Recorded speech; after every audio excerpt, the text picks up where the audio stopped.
Lançado neste segundo semestre de 2016, o livro A República Revisitada, Construção e Consolidação do Projeto Republicano Brasileiro oferece ao leitor uma revisão e uma quebra de estereótipos do período conhecido como República Velha.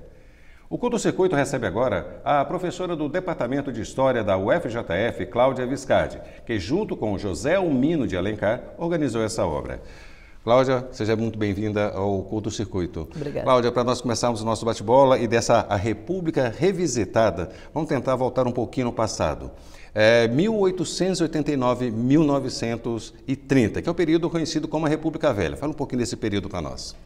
Bom, foi o período que inaugurou a República, após um intenso movimento republicano, e é um período normalmente conhecido como o período de domínio das oligarquias, né? É um período que durou 41 anos, em que o Brasil, de fato, transitava, né, de um período escravista e para o capitalismo. Então, foi um período de implantação das primeiras indústrias, do processo de urbanização, um período de imigração maciça e de construção de um regime liberal ainda bastante oligárquico, né, com um período predominantemente rural. Era aquele período, né, da elite, né, cafeeira, né, até da política entre paulistas e mineiros, né, que alternavam dentro das presidências. Na verdade, não foi bem assim, porque justamente esse livro apresenta algumas conclusões, né, revisionistas desse período. Então, havia, na verdade, uma série de oligarquias que se revezavam no poder, não necessariamente São Paulo e Minas, e atualmente a gente nem usa a expressão República Velha, né? A gente usa a Primeira República, porque quem cunhou esse período como República Velha foi quem veio depois, que foi Getúlio Vargas. Então, ele, para desqualificar a Primeira República, a chamava de velha ou a chamava de café com leite, né? É dentro daquela política, né, do café com leite, São Paulo e Minas, né? Sim, mas essa é uma construção discursiva, né, do presente de Getúlio sobre o passado que o antecedeu para desqualificar esse passado. Então, atualmente, essas expressões, República Velha, a gente não usa mais, a gente usa a Primeira República e café com leite também não. A sua obra, no caso, ela quebra alguns estereótipos.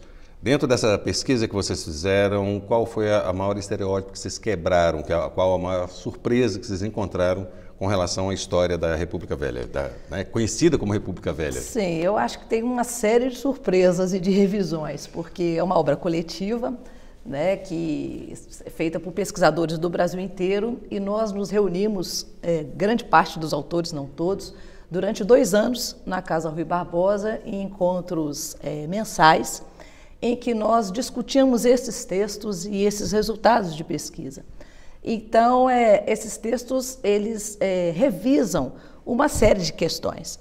Então, desde a Constituição, a primeira Constituição Republicana, que foi de 1891, depois ela revisa a primeira década republicana toda, depois Campos Salles, que é o meu texto, né? A ideia de que Campos Salles estabilizou a República, nós também revimos.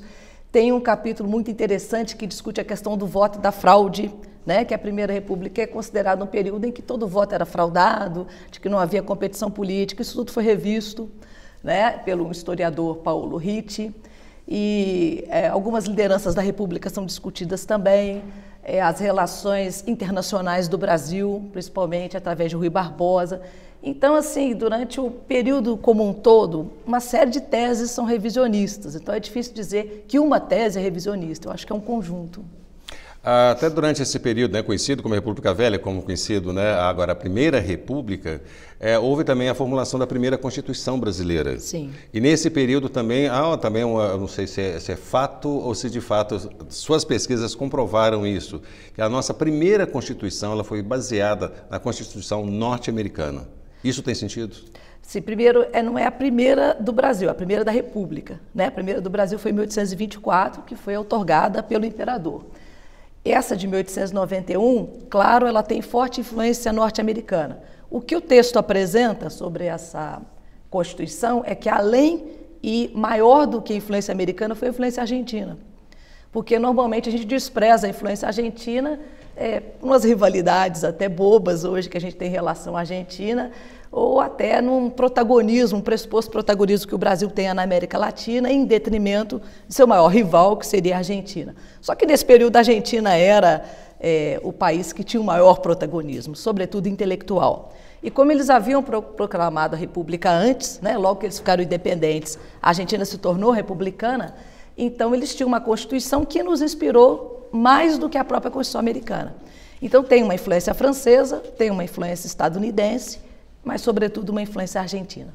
E, com essas modificações, essas propostas, essas quebras de estereótipos que existem, né, que são os resultados das pesquisas do grupo, isso modifica alguma coisa dentro do ensino de história aqui no Brasil? Esse aqui é o grande problema, né? A gente tem um gap, né, um espaço entre o que é ensinado na universidade e o que chega na escola pública. Por que tem esse gap? Primeiro que você tem que formar os alunos dentro das novas revisões, das teses revisionistas. Depois esses alunos têm que se tornar professores da escola pública. E muitas vezes eles dominam as teses revisionistas, mas o livro didático não, que é o material que ele usa. Então até o livro didático incorporar as novas pesquisas depende muito de quem faz o livro didático. Então se é um professor que está antenado com as mudanças, esse resultado chega no livro didático. Se é um professor que não está ligado com essas mudanças, não está atualizado, vai se manter com as mesmas ainda. Histórias, né? Então, eu acredito que demora cerca de 10 a 15 anos para chegar na sala de aula. A não ser que o professor universitário se valha de instrumentos de divulgação científica, né, como as revistas de história, e ele mesmo faça livros didáticos, né, aí chega mais rápido. Mas é difícil mesmo. O resultado disso aqui são ideias, ou melhor, novas ideias inéditas? Essas são inéditas. Nós temos apenas, se não me engano, um texto que havia sido publicado antes, em Portugal. Então, são teses inéditas. Muitos desses capítulos, parte deles se tornarão livros depois, porque uma pesquisa do professor, às vezes, desse volume, não pode ser sintetizado, é sintetizado num capítulo, mas ele pode ser sintetizado, ele pode ser ampliado para um livro. Então, eu acredito que esse é um pontapé inicial, por isso que ele é inovador, né? E a gente está tendo um sucesso de venda aí que está surpreendendo. Eu acho que é exatamente por esse caráter revisionista. E como surgiu, Cláudia? Foi a partir de questionamentos de histórias, né, do que os livros didáticos apontam, que vocês se preocuparam em inovar ou, de fato, fazer uma investigação sobre cada fato desse período, da Primeira República, para ver se de fato era real ou não? Olha, esse livro é o resultado de um movimento que eu acho que é mais amplo, que ocorre a partir da década de 90 e 2000. Né? A Primeira República é um dos períodos mais estudados. Então há muita publicação, sobretudo de brasilianistas, né? Norte-americanos que vieram aqui, franceses que ficaram fascinados com a especificidade desse nosso modelo oligárquico, que transita para um período mais moderno. A partir da década de 20, você começa o processo de modernização do Brasil. Isso tudo ocorre na Primeira República. Então, ela foi objeto de muitos estudos. E a revisão começou porque, a partir da pesquisa empírica. Quer dizer, houve uma mudança também na própria historiografia, do jeito de escrever história, né? Novas fontes foram descobertas, o uso da imprensa, um diálogo maior com a história cultural, sobretudo com a antropologia, uma renovação da história política, da forma de se escrever a história política, que deixa de ser muito factual, acontecimental, e passa a ser mais discursiva, mais dialogada com outras áreas do conhecimento. Aí começaram a surgir teses revisionistas, muito em função de uma pesquisa empírica, né? De novas fontes e de novas formas de tratar essas fontes. Começou quase que por acaso, então. Eu acho que não é por acaso, porque é um fenômeno quase que mundial, né? O Brasil não é uma ilha. Então, a nossa historiografia dialoga com a historiografia francesa, com a historiografia inglesa. E isso acontece mundialmente, né? Já há uma preocupação dos próprios historiadores, ou melhor, até talvez uma dúvida sobre o que é apresentado como história do Brasil.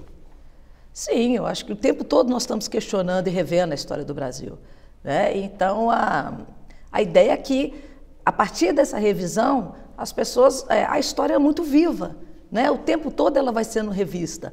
Então, a partir do momento, isso é até difícil das pessoas entenderem, que as pessoas entendem a história como verdade, né? E não é assim. A partir do momento que as pessoas vão tendo novas perguntas e vão encontrando novas respostas, e você vai reescrevendo a história, né? Na verdade, você não tem uma verdade, né? O fato não está morto, a história é viva, ela é reconstruída a cada momento. A própria história ela pode se transformar a cada estudo, né? E cada a leitura pesquisa, do passado, né? vai se transformando a partir dos questionamentos que você tem do presente. Cláudia, vamos dar uma pequena parada e daqui a pouco eu volto já no segundo bloco para falar um pouco do jogo eleitoral do período da Primeira República. Até já.